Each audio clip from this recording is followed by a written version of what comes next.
대한민국의 신체 건강한 청년이라면 입영 통지서를 받고 잠 못 이루던 경험 다들 해보았을 겁니다.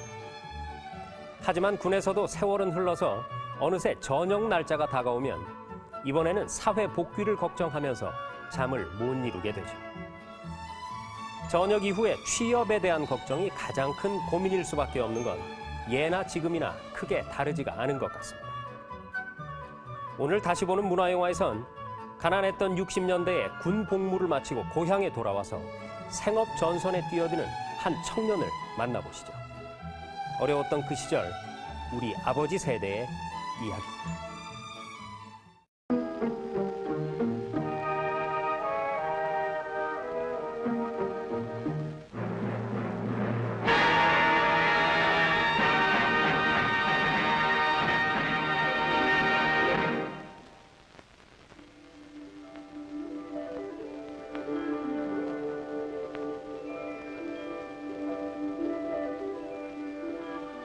내가 3년간의 군대 생활을 마치고 고향에 돌아온 것은 어느 추운 겨울날이었습니다. 내 이름은 김봉학. 내 고향은 경기도 고향군 중면 산왕리입니다.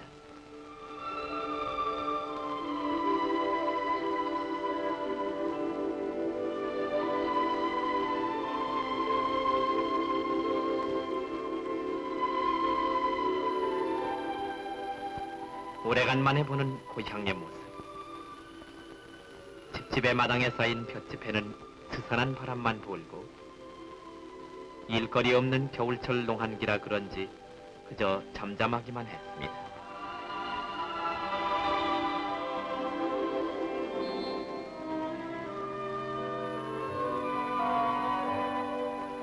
우리 집은 첫눈에도 손볼 곳이 많았습니다.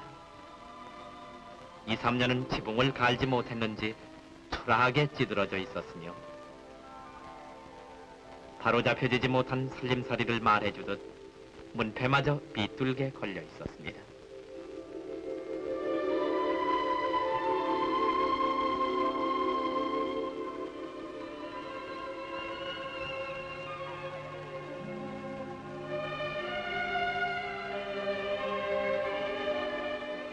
주름 잡힌 노부모님의 반겨주시는 모습은 예전이나 다름없었습니다.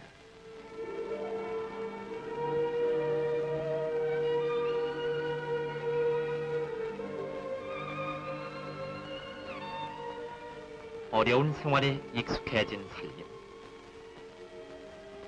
도리어 아버님이 돌론 세마지기로 5 식구의 살림을 어떻게 꾸려오셨는지 그것이 의심스러울 정도였습니다. 나는 뭐라 표현할 길 없는 착잡한 심경에 사로잡혀 있었습니다.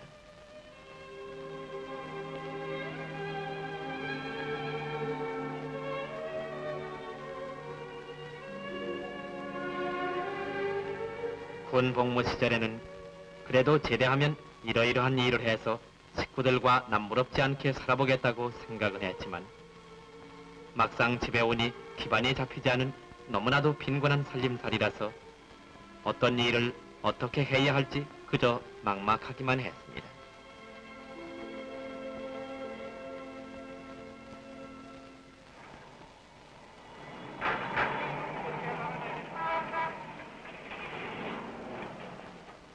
이튿날 나는 무작정 서울로 와서 친구를 찾아 취직을 부탁했습니다. 전국적으로 건설 사업이 활발하기 때문에 그런 공사판에 막노동이라도 할 생각이었던 것입니다. 친구는 내 취직 문제를 적극 만류했습니다. 자네같이 의욕적인 사람이 농촌에서 마음껏 힘을 쏟는다면 이까짓 막벌이꾼과 비교할 수 있겠느냐고 말하며 고향에서 힘껏 노력해보고 정 안되면 마지막으로 막노동이라도 같이 하자면서 집에 가다가 점심이라도 사 먹으라고 500원을 주며 일터로 갔습니다.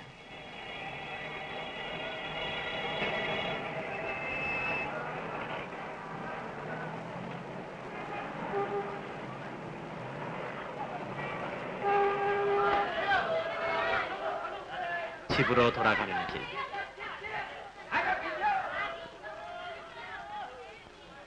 시장을 지나가다 나는 우연히 정말 우연히 쌀가게의 쌀을 부럽게 쳐다보다 쌀을 담은 맷방석의 눈길을 멈추었습니다.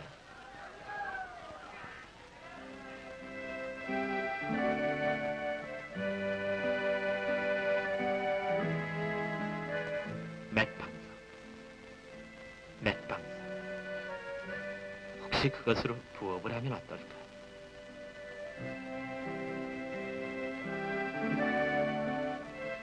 서울서 돌아오다 동네 앞 주막집에서 나는 친구들을 만났습니다. 이 자리엔 동네에서 제일 친했던 창호도 만났는데 그는 서울서 월급 생활을 하고 있었습니다.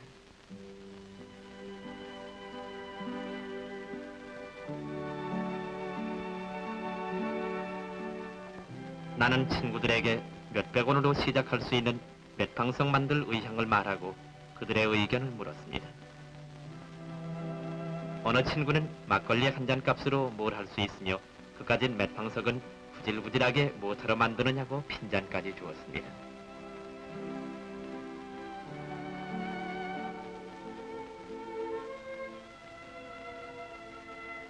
동네 친구들이 뭐라 하든 나는 서울 친구가 준 500원에서 쓰고 남은 돈 300원을 몽땅 털어서 볏짚 60뭇을 샀습니다. 무작정 맷방석을 만들어 보기로 한 것입니다.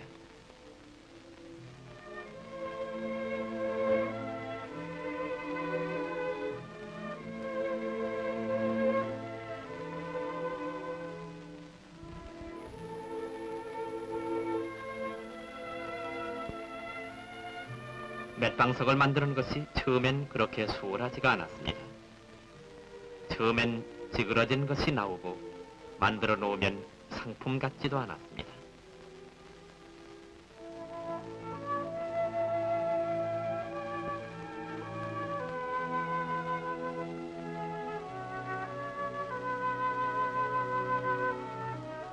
나는 실망하지 않고 계속했습니다. 그래서 첫날 밤에는 2뼘 반짜리 방석 6개를 만들었습니다. 다음 날에는 6뼘짜리 맷방석을 만들었습니다.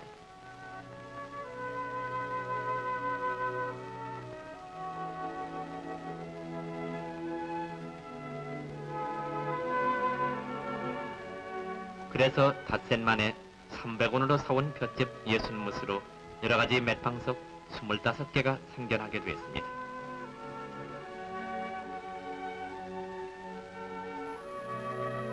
만들어 놓은 것을 보니 내가 봐도 무척 대견해 보였고 전부 돈으로 보였습니다. 무언가 시작이 반이라고 돼지는 것 같았습니다. 몸은 피곤하지만 내 마음은 한껏 부풀어 있었습니다. 희망이 생겼습니다. 내일은 이 맷방석을 지고 서울로 가자. 어떻게 팔릴지 모르지만 어쨌든 팔아보자.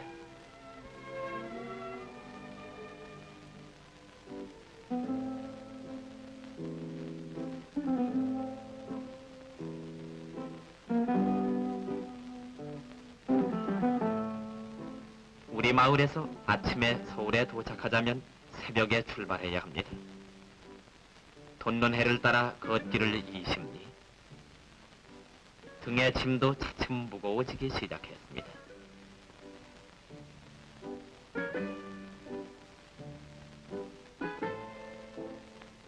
나는 자주 쉬었습니다.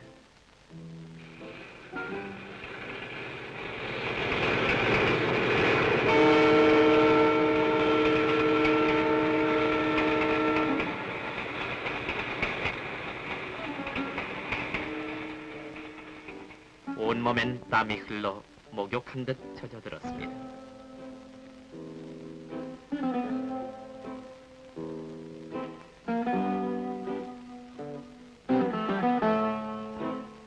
여기는 수색. 남들은 해장국에 막걸리 한 잔으로 목을 적시지만 나는 그렇게 할 돈의 여유조차 없었습니다.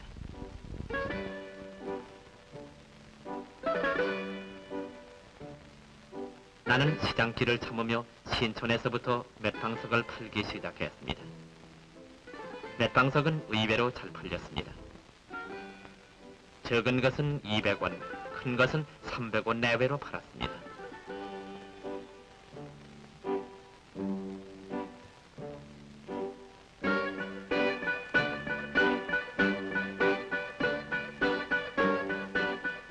오후나 돼야 다 팔리겠지 하던 것이 오전 10시경에 벌써 다 팔렸고 어느 싸전 가게에서는 12뼘짜리를 3개를 해다 달라고 예약금까지 주는 것이었습니다.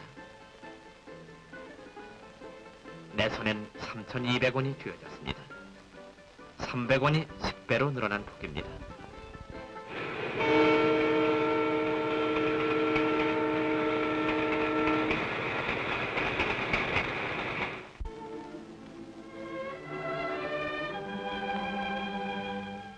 나는 쌀 2말과 보리쌀 3말을 사서 집으로 향했습니다.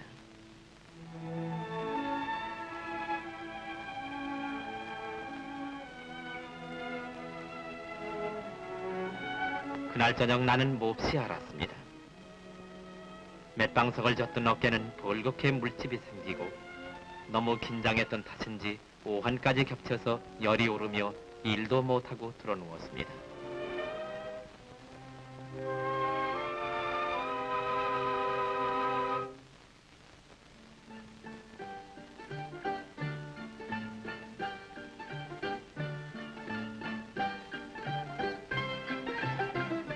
이제 우리 집은 온 식구가 맷방석을 만들게 됐습니다.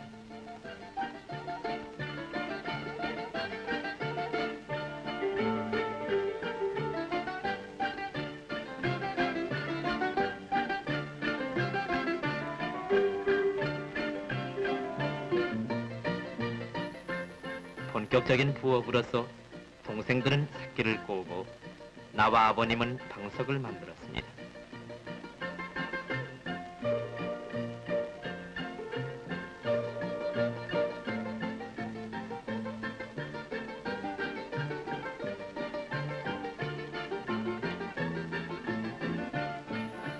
그리고 나 혼자 만들 때보다 그 수도 많아지니까 서울에도 자주 왕래하며 부지런하게 팔아와야만 했습니다.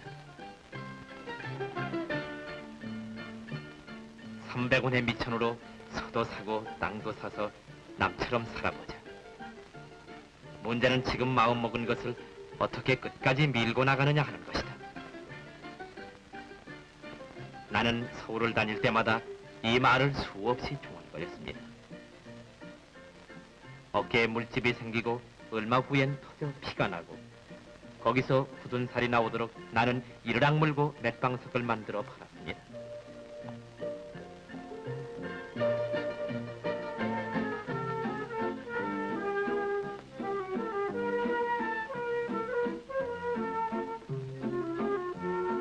맷방석을 만든 지 2개월.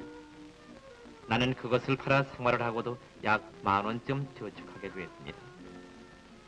그래서 그 돈 중에서 돼지 새끼를 1마리 사왔습니다. 2개월의 경험은 나에게 아주 귀중했습니다. 맷방석 부업에 자신도 생기고 300원으로 10년이면 300만 원 정도까지 만들 수 있겠다고 자신도 생겼습니다.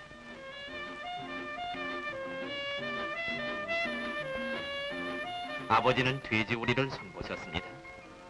맷방석엔 버리는 칩이 많이 생기고 그것으로 자주 갈아주면 돼지 우리도 깨끗하고 퇴비도 많이 생기게 돼서 비싼 비료를 쓰지 않아도 농사를 짓게 되어 일석이조의 덕을 보게 된 것입니다.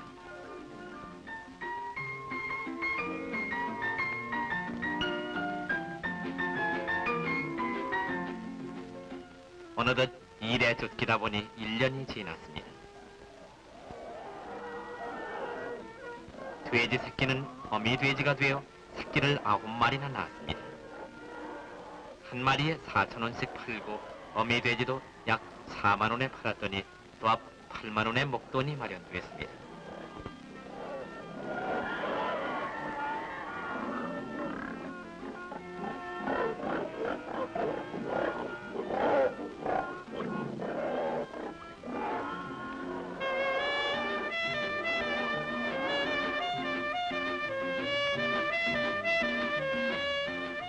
돼지를 판 돈과 그동안 저축한 돈으로 나는 박주사란 분에게서 만여 평의 야산을 평당 15원씩 주고 샀습니다. 돌이 많긴 하지만은 금년에 틈나는 대로 개간하면은 요긴하게 농사를 지을 수 있는 산인 것입니다.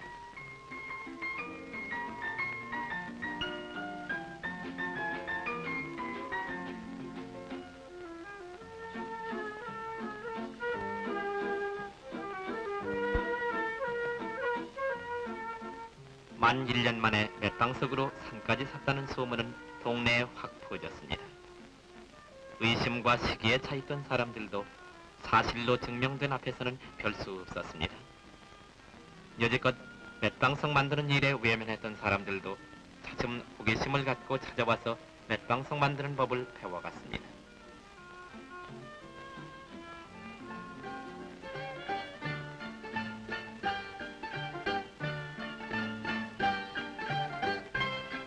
차츰 맷방석 만드는 집들이 우리 부락에 많아졌습니다. 맷방석은 첫째로 원료를 구하기가 손쉽고 또 얼마든지 싸게 사들일 수 있습니다. 둘째는 만들기가 쉬워서 누구나 할 수 있는 것이고 셋째로 활로가 확실했습니다. 한번 비를 맞으면 잘 썩고 1년쯤 쓰면 갈아주어야 하기 때문입니다. 이런 좋은 조건 때문에 맷방석 부업은 우리 마을에 곧 퍼졌습니다.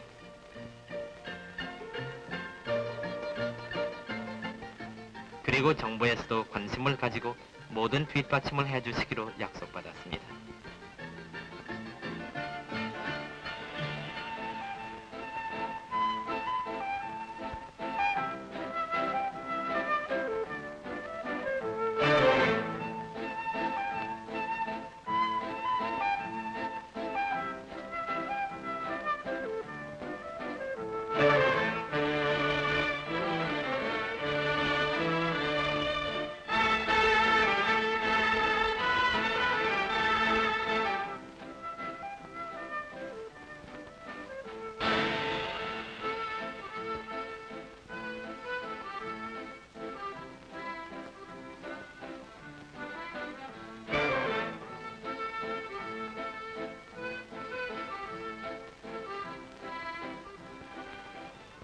물론 나도 계속해서 맷방석을 만들었습니다.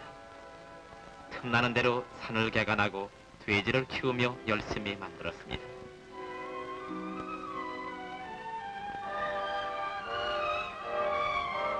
뻣뻣한 짚이 손끝에 닿을 때마다 아야 소리가 나도록 손끝이 닳아 피가 나면 응급해 밥풀을 칠해서 감고 또 만들었습니다.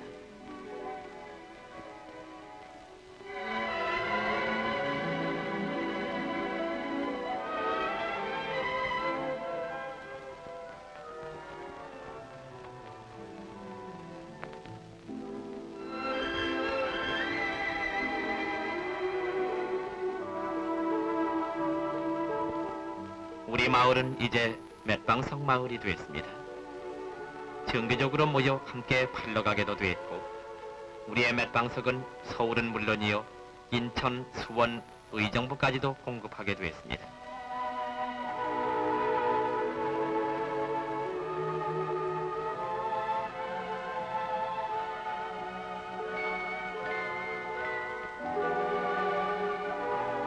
먼 거리 집에서 서울까지 걸어가자면 오랜 시간이 걸립니다. 그래도 요즘은 불황민과 함께 다녀서 그렇게 외롭지 않고 시장할 땐 해장국에 막걸리도 한 잔 먹게 되었습니다. 나는 서울에 다니면서 또 다른 궁리도 해봤습니다. 그것은 볏짚으로 외국에까지라도 팔 수 있는 더 좋은 상품을 만드는 일입니다. 그것이 안 되리라고는 결코 생각하지 않습니다.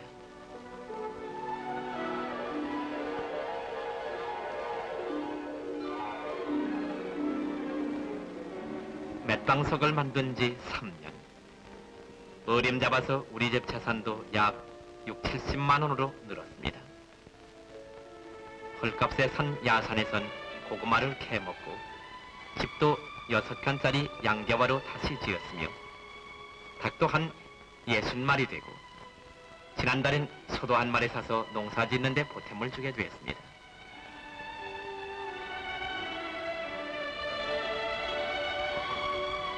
삼 년이 지난 어느 날 나는 서울에 있는 창호를 다시 만났습니다. 이제는 친구에게도 떳떳이 술 한잔 대접할 수 있게 되었습니다. 그리고 나는 창호에게 취직생활 3년보다 맷방석을 3년 만든 결실이 더 큰 것을 얘기할 수도 있었습니다. 처음 내가 맷방석을 만들 때 나를 비웃었던 창호가 지금은 나를 부러워하는 표정을 감추지 못했습니다.